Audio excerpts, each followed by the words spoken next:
Welcome, everyone, to the Unboxing Careers podcast, where we shed light on what different careers are really like so that you can choose a career you will really love. And today we are diving back into the broadcasting field, but this time in television with TV anchor and reporter Derek Dellinger. But before we do, let's talk briefly about unboxing thoughtful gifts.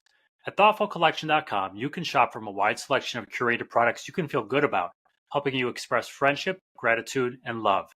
The next time you need to, don't just gift, give thoughtfully at thoughtfulcollection.com. All right, I'd like to welcome to the show Derek Dellinger, anchor and reporter at Queen City News in Charlotte, North Carolina. Derek, welcome to the Unboxing Careers podcast. Thank you for being here. Thank you for having me. So let's start with this. Tell us about your role at Queen City News, how long you've been there, or not how long you've been there, but how long you've been in the field for. And we'll just kind of go do some level setting from that standpoint. Okay, so it's a bit of a meandering path. I started in radio when I was 16 years old, basically working at this little 1,000-watt AM radio station in my hometown. And just for sake of clarification here, you and I actually used to work together at that same location. And then from there, I was able to get a job in Chattanooga, Tennessee, working at a radio station there. That eventually led to a TV job doing traffic reporting and news reporting for the ABC station in Chattanooga, Tennessee. This is all while I was still in college. And so eventually graduated, and about 6 months after I graduated, moved to Fort Myers, Florida for about 2 years, worked for the NBC and ABC stations there. They were owned by the same company. And then worked for the Fox station at Greenville, Spartanburg, South Carolina for about 7 years. And for the past 5.5, I've been here at Queen City News here in Charlotte. It's a very great experience so far in my time there. I love going into work every day, or at least I love working every day there, because there's always an adventure, always something new that's there. And I love my coworkers. And I'm not just saying that too, because it's a very good family atmosphere. Was the plan always the shift from radio into television, or was it something that just kind of naturally occurred? Well, it eventually occurred. I will say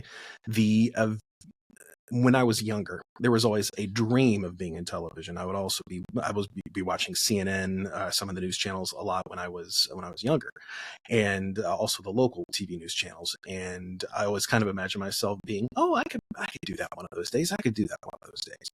And radio for me was kind of a little accidental, because I wanted to get over my fear of public speaking.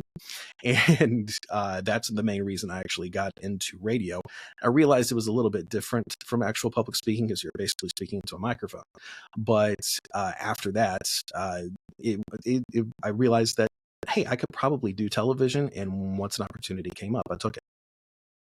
Excellent. I always said radio is a great way to get over public speaking, because you are not talking to someone most of the time when they're looking at you. So it's a nice little bridge there. Yeah. Okay. As far as your current job, your reporting, so walk us through kind of what reporting looks like. Do you have a specific beat? Do you have things assigned to you, just kind of happenstance and randomly? How are those things kind of figured out for you?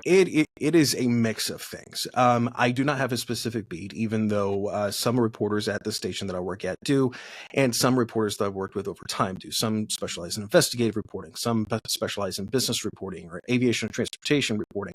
At least at my station, that's what we have. I'm more of a general assignment reporter, which basically means, hey, whatever's happening that day, whatever is of note, whatever people will be caring about that day, is basically what you're going to be covering. It can range from crime to good news to bad news. It can range anything.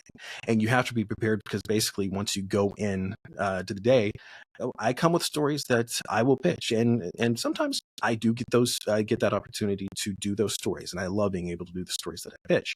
However, the news is a beast, and you have to feed that beast. And sometimes that requires doing the big story of the day and covering breaking news, or redirecting yourself to breaking news when it happens. How do you come up with the ideas when you pitch those stories? So you just seeing something happen, like how's that whole process work? The mantra of journalism is that you're kind of always on. You're always looking around for something. For me, it's kind of like that. If you see something out there, see something, this is kind of interesting. This is kind of notable. It might be worth pitching, or at least, hey, this thing's happening nationally. Is this happening in Charlotte? If it is, hey, that might be a story worth mentioning, because, hey, there's something that's a national trend. that is worth focusing on within your local backyard, especially if it's becoming something of note. In addition to that, it's always just paying attention to what else is out there. Sometimes you might find a weird story out there. It's sometimes paying attention to emails that come into the newsroom, things that actually get sent to you through social media or emails. There are a lot of ways that you can actually get that. It's just a matter of being able to sift through it and also find what you think not only would be interesting to you, but also interesting to your managers at the end of the day, because they're the ones who will say, hey, let's do that story, or hey, we got this going on, we need you to push on that. Have you ever had a story that you fought for, got turned down, you fought for it, then they were like, all right, Derek, just go do it, let's see what happens, and then the thing just bombs? Or does that not really happen? I will say that there was one instance where, yes, there was. And it was a story that I fought for actually quite a bit. But the managers decided not to do anything with. This was not my current job, I should say. This was a previous job. And there was something that I did a lot of work on it. They decided not to go forward with it. However, I did still fight for it up until the time that I left for that job, because there was still a lot of information there. And it just came down to logistics and also not having the full amount of information, even though that was the limit of the information that we were able to get on the story.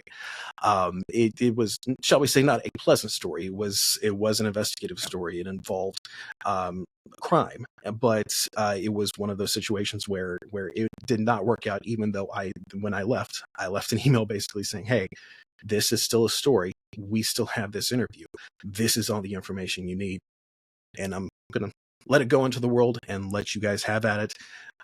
It's up to you as to what you want to do with it. Has it ever run or no? To your It knowledge? never did Never to my did. knowledge. All right. Never did. There you Never go. did. All right, so I mentioned your reporter. I also mentioned anchor on there. So I kind of want to break these down a little bit, but I want to get into your day-to-day job a little bit. So you said sometimes you get randomly assigned places. Yes. You've got to be flexible and ready to go. So Yes. let's start with the reporter side. Walk us through what a typical day or a typical week looks like for you, if you can.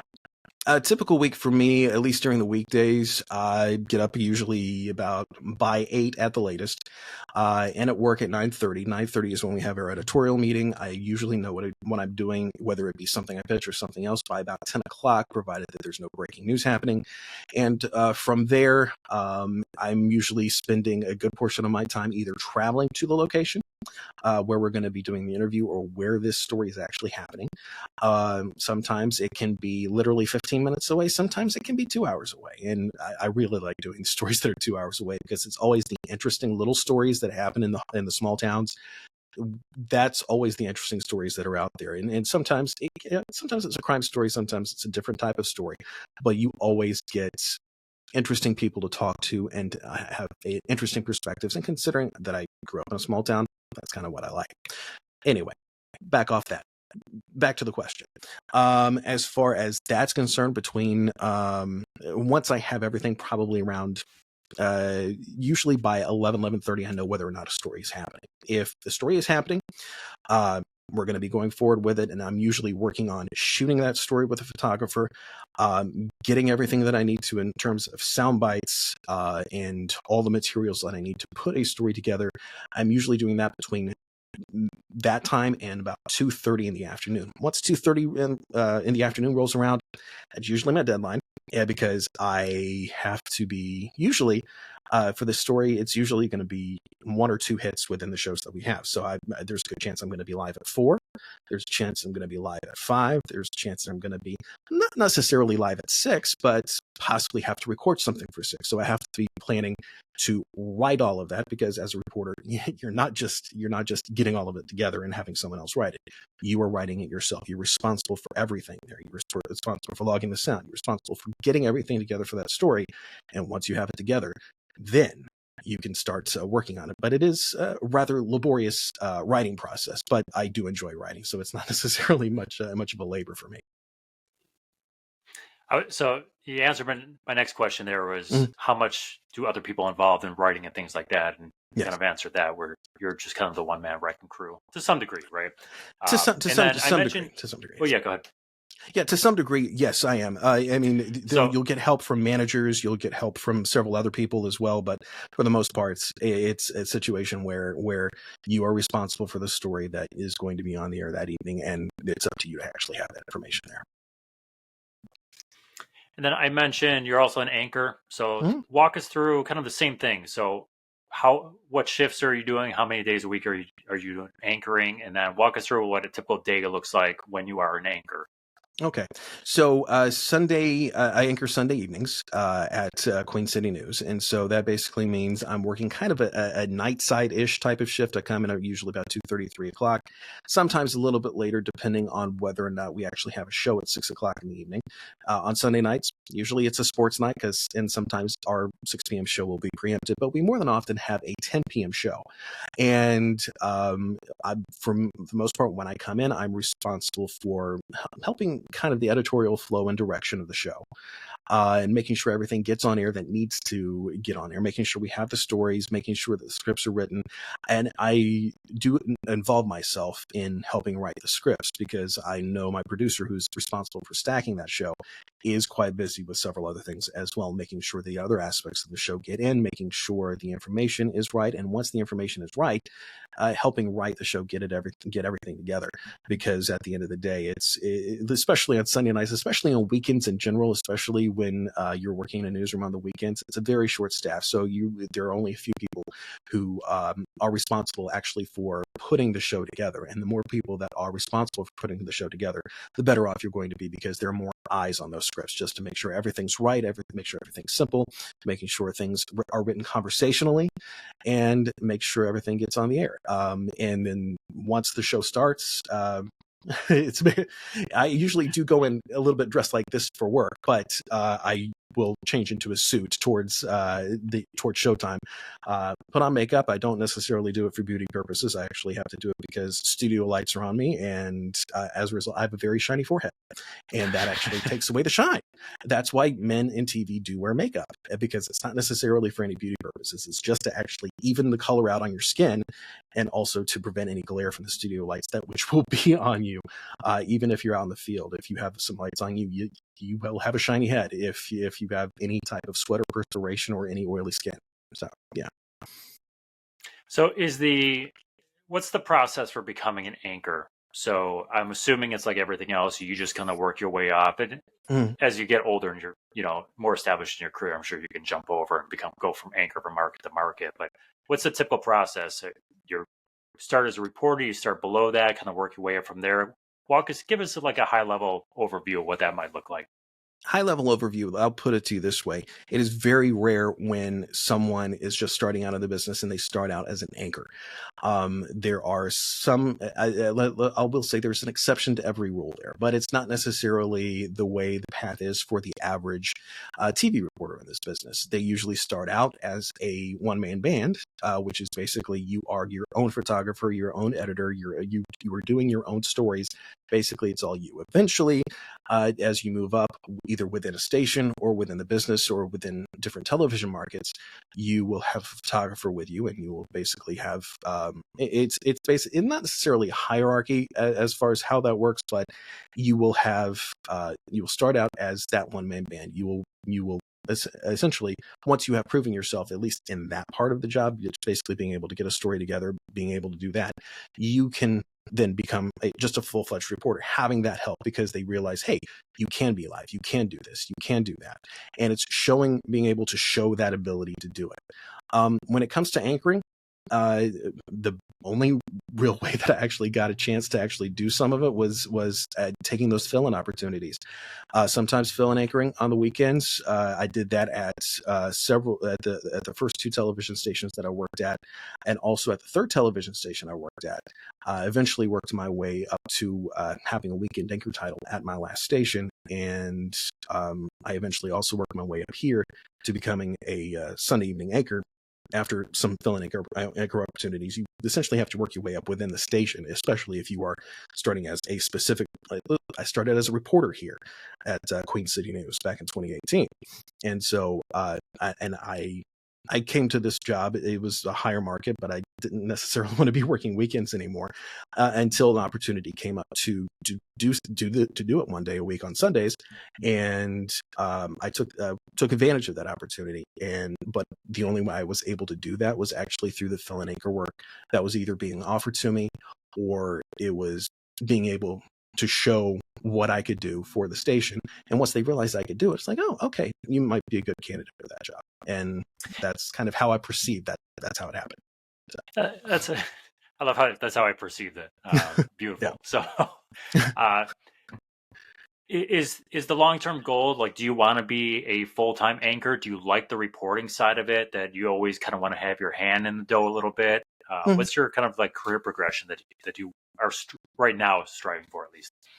Well, I'm kind of at a crossroads in my career because I've been doing this for 17 years now. I've been working in television for 17 years. And so a large portion of that has involved television reporting. And I do enjoy television news reporting. I do enjoy being able to do that. Now, I will say, when I got in this business, I wanted to be an anchor. I wanted to be able to do a lot of that being at the desk, doing all that. I realized pretty quickly, though, that you will get a lot more of enjoyment, though, doing the reporting, because you have an opportunity to basically craft a story, and being able to do like the work, shall we say, that's involved with it is usually more intensive with the television news reporting aspect. In comparison with the anchor aspect. The anchor aspect, you're basically partially responsible for an entire show. When it comes to television news reporting, you're responsible for this specific story, and this specific story is something that can, at least in the journalistic world, kind of be a work of art. It's something that you can style how you want, and kind of put it into a good perspective on what, especially if it's an impactful story, if it's a story that you care about, that can be more meaningful than being at an anchor desk every day. And I look for those opportunities, and I like having that opportunity to do that. And I take more enjoyment as a result in the reporting than I do the anchoring, because it's a bit more of a rush. I will say that too. So yeah. Yeah, I'm sure the variety is always nice as well. Yeah. Put words in your mouth here, but yeah. Learn something new every day. Yeah, absolutely. So with telling that story, right? It's like anything else. It's a skill that you get better at. How long would you say it kind of took you when you first started working in television and doing that, where you got to the point where, like, I know how to break this down, I know how to craft the story out of this, and we should start doing it from that point? The first 2 TV jobs I had, I wasn't necessarily the lead reporter in most of those circumstances. I was, especially when I was working mornings in Chattanooga, you never really had an opportunity to be like the lead at 6, because you were usually at home getting ready for bed by then. So I was being put on stories that would basically be something that you would have to, shall we say, make interesting, make creative. And it's not necessarily a fluffy story, but it is a story you have to get people's interest on. And as a result, you have to get a little creative with that.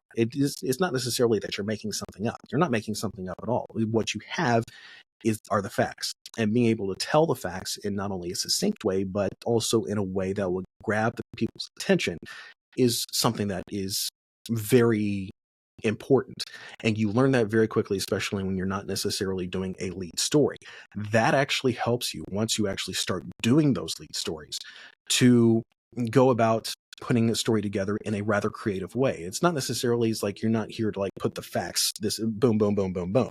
Because sometimes, and if you watch local news, sometimes you will see the boom, boom, boom, boom, boom aspect of this is what's going on. But you will also see the types of stories of like, okay, let's start with this.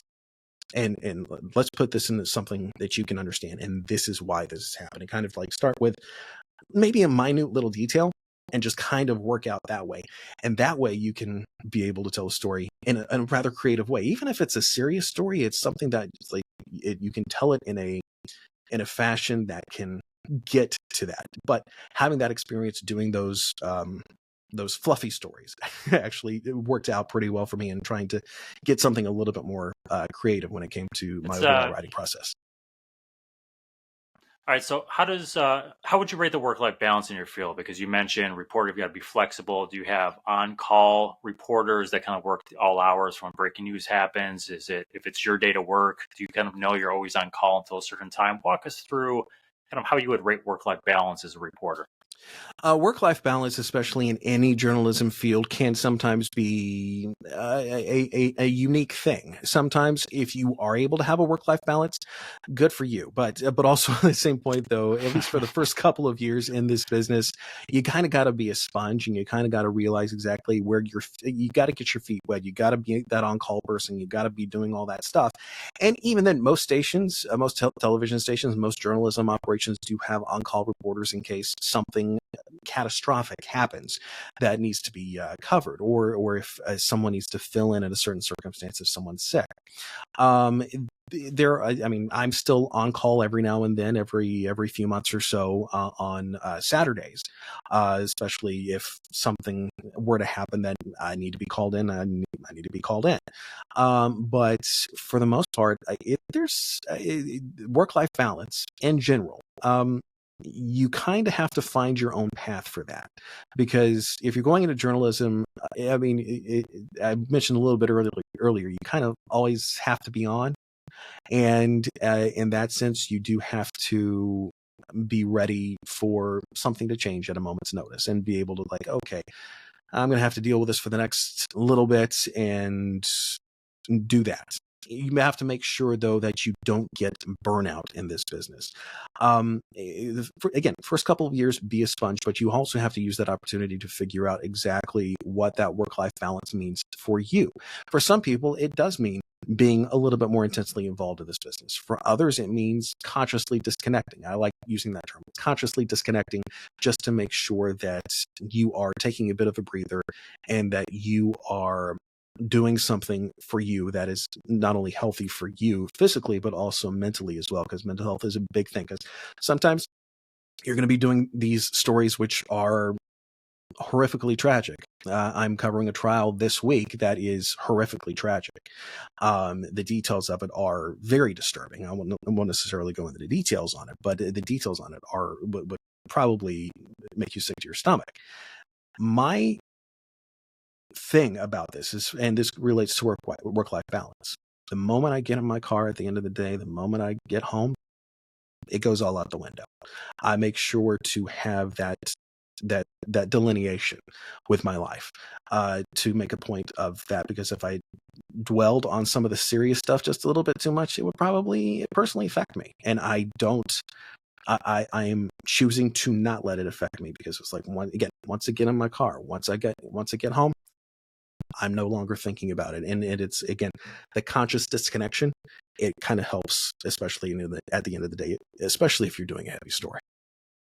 How long did it take you to figure that out, that you need that disconnection, and then not only figure it out, but actually put in the self-discipline or practice of being like, okay, I'm in my car, it's done? Mm-hmm. Early on, when I was starting out in television, I kind of got a sense of that I needed to do it, because there were some days that just felt like they didn't end. Because especially as you're starting out, especially when you are still that sponge, it's kind of like, okay, when's the end of this day going to be coming? But once you get past that stage, then you're no longer feeling like, hey, that's going to be at the end of the day. For me, I remember one specific story that I did, which was a very tragic story. And it kind of got to a point where it was tragic thing after tragic thing after tragic thing involving the story. And I got to a point where I'm just like, you know what? I'm just going to pass this on to someone else. I'm not going to do this story, because it's just, the details of it were just so not pleasant that it's like, you know what? This is going to not necessarily be good for me, so I'm just going to pass this along to someone else. I did. I had that opportunity to. I was able to. And actually, the next day, I did a story on the mental health aspects of responding to a scene like that, because it was a crime story. Interesting. And I was able to talk with a coroner, of all people, who actually had responded to that scene. And I made a point of asking her, it's like, how do you deal with stories like this, or things like this, events like this, situations like this. And she made a point of saying, it's like, she didn't necessarily say the words conscious disconnection, but she did make a point of saying, like, hey, it's like, I have to think about what's at home, and those are my grandkids. I have to think about what I'm going home to, and I don't necessarily want to expose them to that. I leave it at work. And I'm like, that is a good way of thinking about it, because you want to be a well-rounded person. You don't want to be traumatized. You don't want to be, you don't necessarily want to be so into everything that you get burnt out. You have to have that sense of humanity about you. And once you have that sense of humanity, that can take you quite far in this business, because the more you are yourself and the more you acknowledge those parts of yourself, the better off you are. Well, good on you for asking the person. I think it's a perfect person to ask, right? Because they're dealing with this stuff. It took, I will say, it took a while. So it's good to know going in. I want to shift a little bit, Derek, if we can, to kind of advice for younger kids here. So if the advice for high school and college students are the same, perfect. If not, let's kind of tackle those maybe, in high school. So under the age of 18, you mentioned you started working in radio when you were in high school. Yes. I think size of town or city probably dictates that a little bit, favors or less favorable one way or the other. What advice might you offer to people in high school for kind of getting their feet wet or getting a sense of whether they might like this, or, hey, we know we want to do this. These are the things that are really going to help you down the road. I will say one of the main reasons I got that initial job in radio in my hometown was because I did a job shadowing experience. Probably, I think it was just several months before that. And it was with those same bosses that wound up hiring me at that station. And they had heard my voice. And granted, I was at a point where I was still afraid to talk in front of audiences. So as a result, I was just powering through it as literally as fast as I could. And I give them a lot of grace for that. But it was a job shadowing experience that essentially got my foot in the door at that radio station. And that allowed me to basically get my feet wet to eventually get that job. And heck, I started out board hopping Braves games and races and everything to that nature, like the local broadcasts of those, as well as high school football and basketball games. Those opportunities I still value to this day, but it's getting those chances to get that job shadowing experience in. It helped me tremendously. And if you can do that in high school, we see people doing job shadowing. We see kids doing job shadowing all the time that actually are at our TV station here in Charlotte. And this is like, hey, you can get your feet wet, not only to figure out exactly what you want to do here, but it doesn't necessarily have to be TV news reporting. It can be TV news. You can be a producer. You can work your way up to management. Granted, you probably have to start pretty low, but you can work your way up to management. You can do sales, which involves a lot of marketing and a little bit of public relations work. You can do creative services, which involves graphic design. There's engineering. There's a lot of things that, even if it's not TV news reporting, is not necessarily the thing for you. There are different jobs in the newsroom. Camera person is also another good example. If you want to do TV production, you can be a director. There's a lot of things there that you can do, even if TV news or the idea of being on television is something that scares you. But take advantage of those job shadowing opportunities while you can in high school. Just get a sense of whether or not you think it will be for you.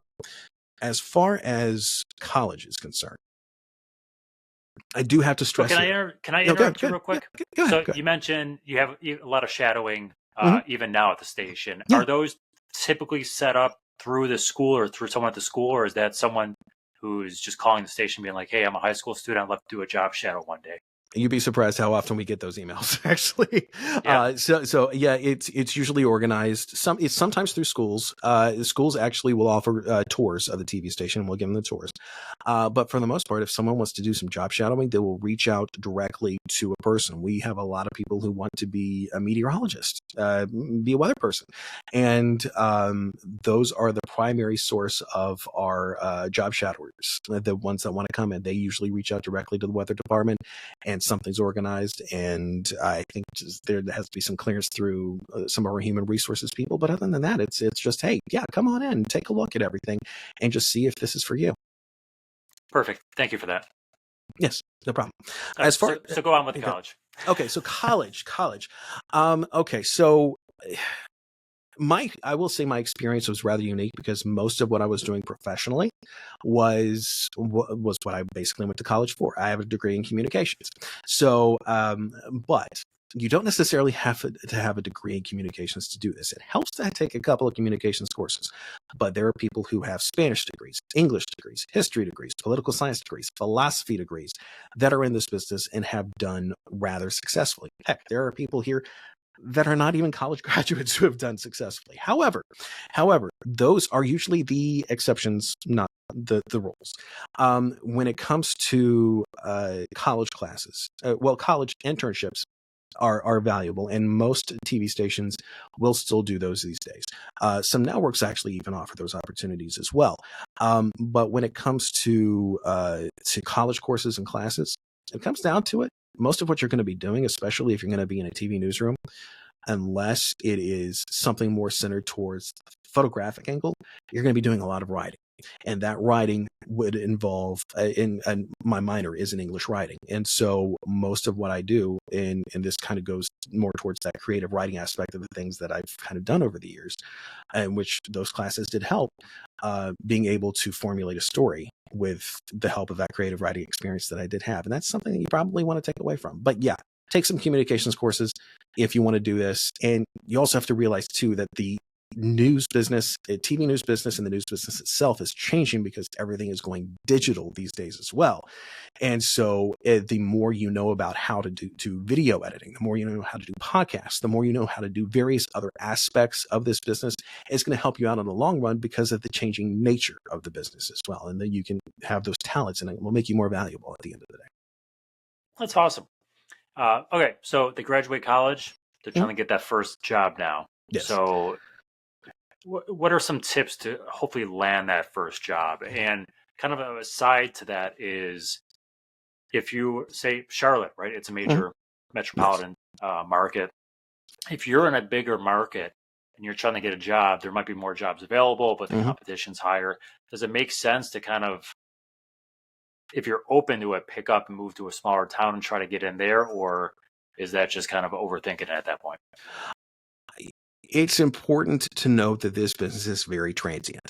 And so broadcasting in general is a transient business. So basically means you might have to move to that small town to figure out exactly, or the small city at least. You might have to move to a place like, a good example here, Columbia, South Carolina, which is just about 90 miles south. It is, shall we say, several markets below where Charlotte is. But we have seen people come from there to here. We have seen, and if you want to eventually, if you want to like stay around home, or if you want to stay around like a market where you want to work, this is actually not a bad idea, because you can, it helps to work in an adjacent market to someplace where you want to go to. And some of those adjacent markets are sometimes pretty smaller. Chattanooga, for example, was adjacent to the Greenville-Spartanburg market. And I was able to eventually, I actually did get a call back before I got the Fort Myers job to actually work at the station that I eventually wound up working at a couple of years later. That's another thing too. It's like this business is incredibly small, and opportunity, just because you might not get one opportunity, you might get another opportunity a little bit later. But it's important to, like, hey, kind of figure out exactly where you want to be, but just be aware that some people, hey, they're in the middle of rural Minnesota sometimes doing stories, and they eventually work their way up to network.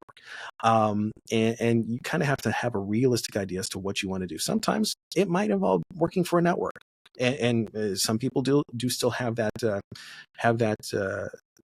that feeling, that fire to do that.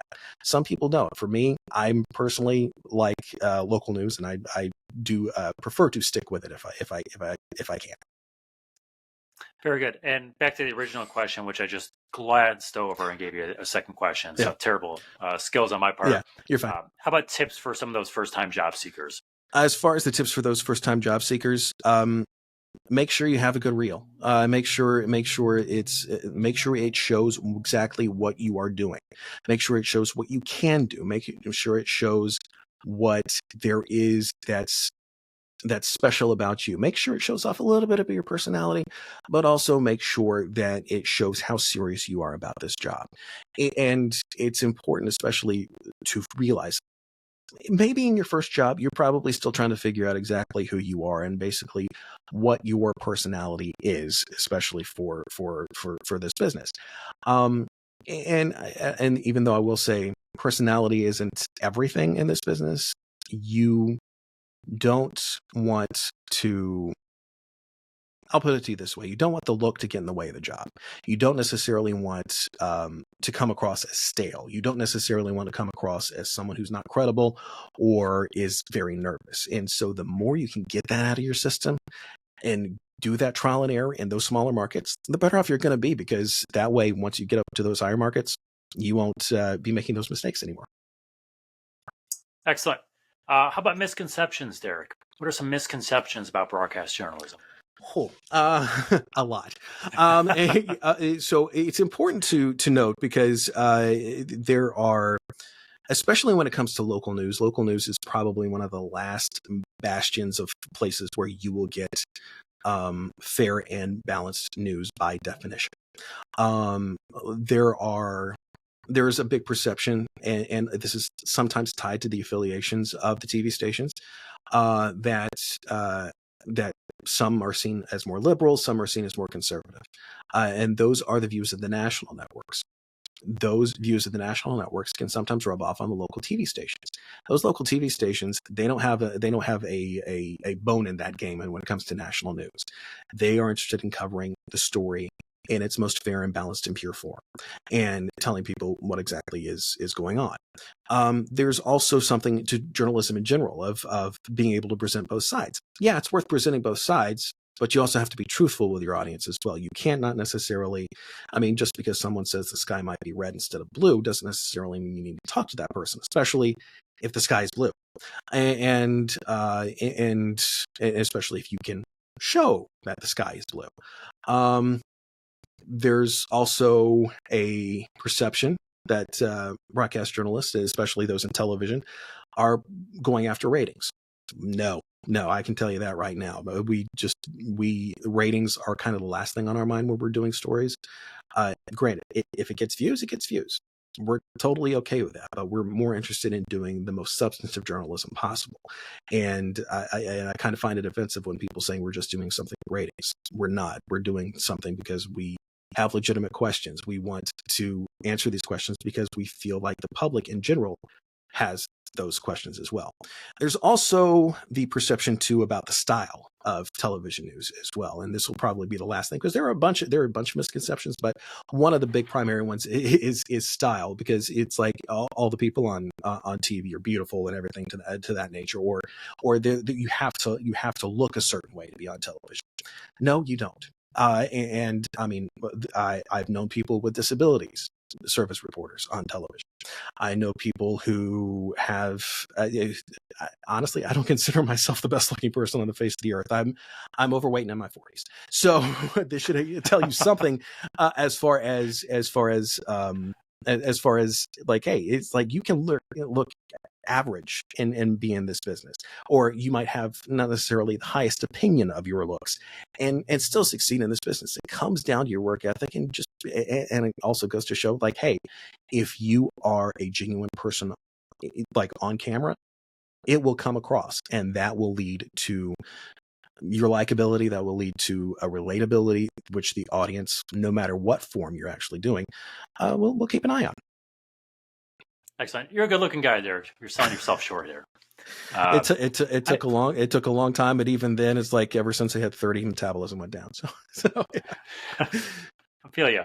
How about something in the industry you wish you knew a little bit sooner? The work-life balance.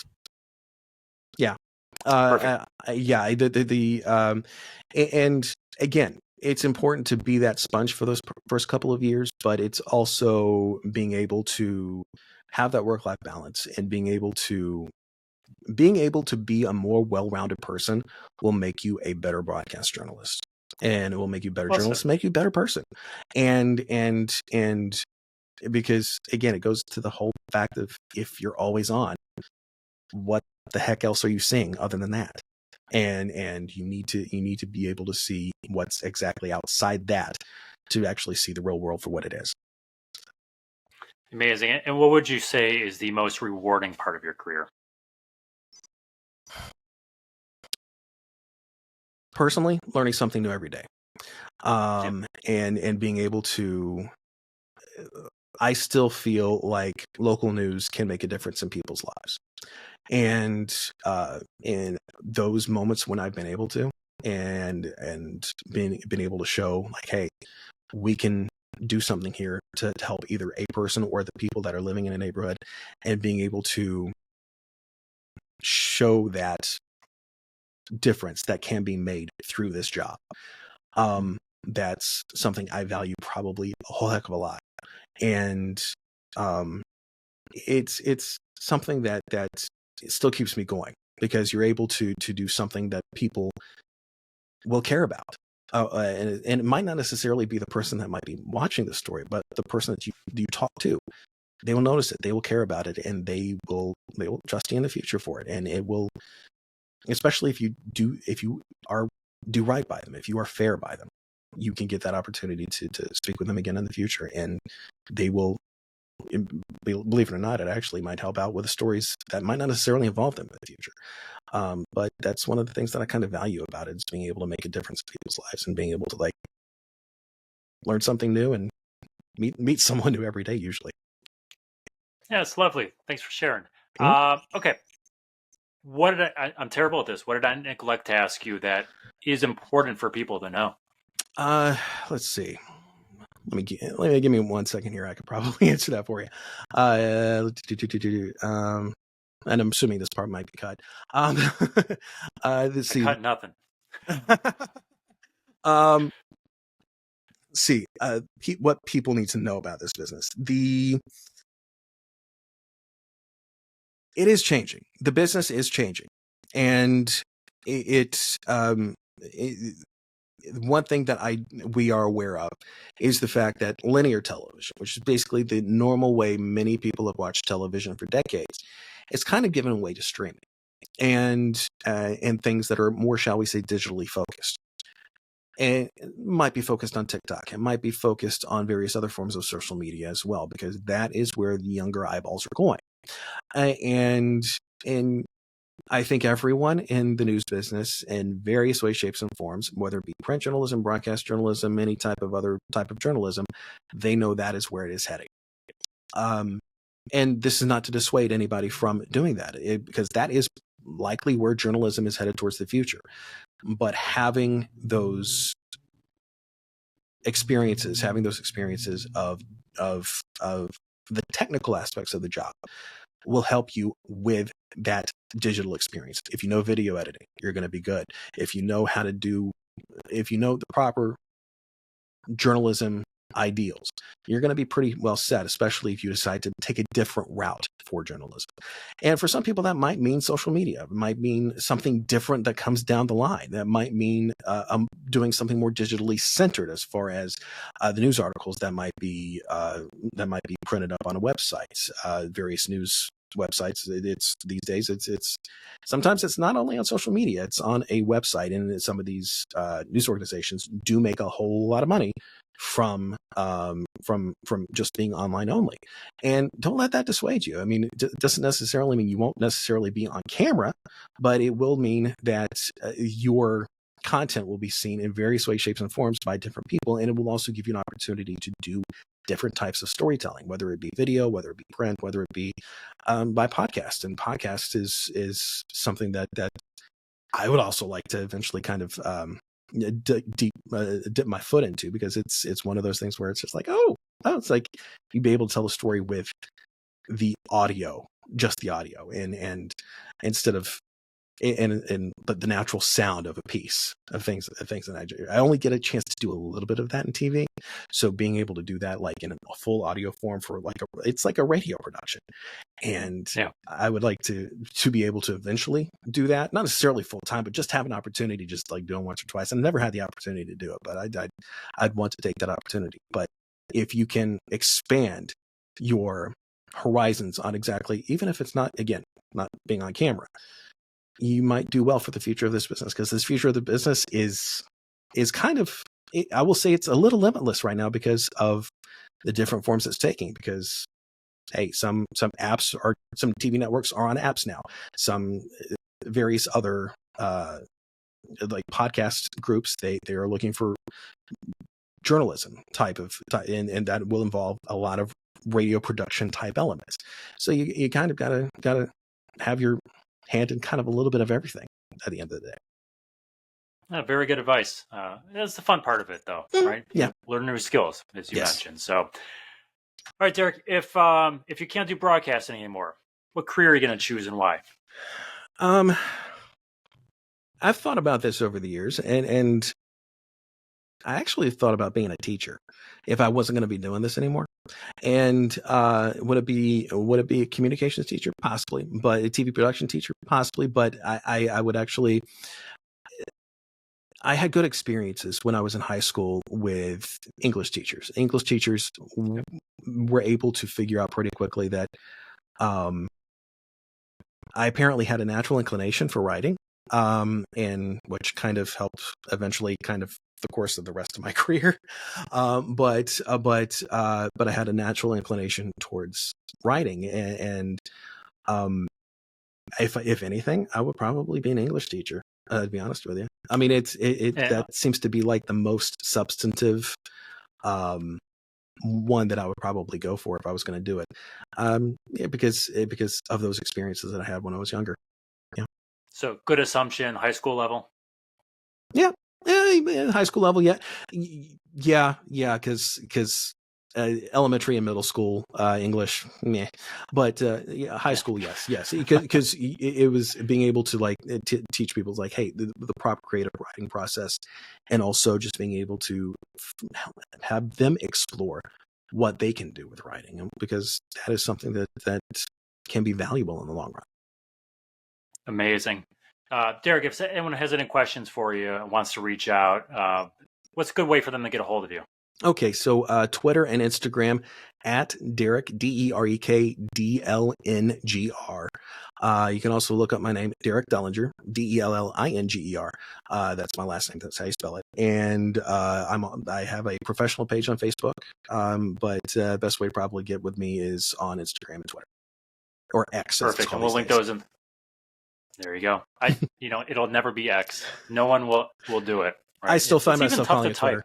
Yeah, it is. Everyone does. All right. So we'll link that in the show description. So if anyone needs to find that information, we'll have it there. So Derek Dellinger, everyone, anchor and reporter at Queen City News in Charlotte, North Carolina. I hope you enjoyed today's episode. Hope you learned something. If you want to unbox your career with us, we'd love to have you. Please visit unboxingcareerspodcast.com to find out more. And until next time, be kind to one another.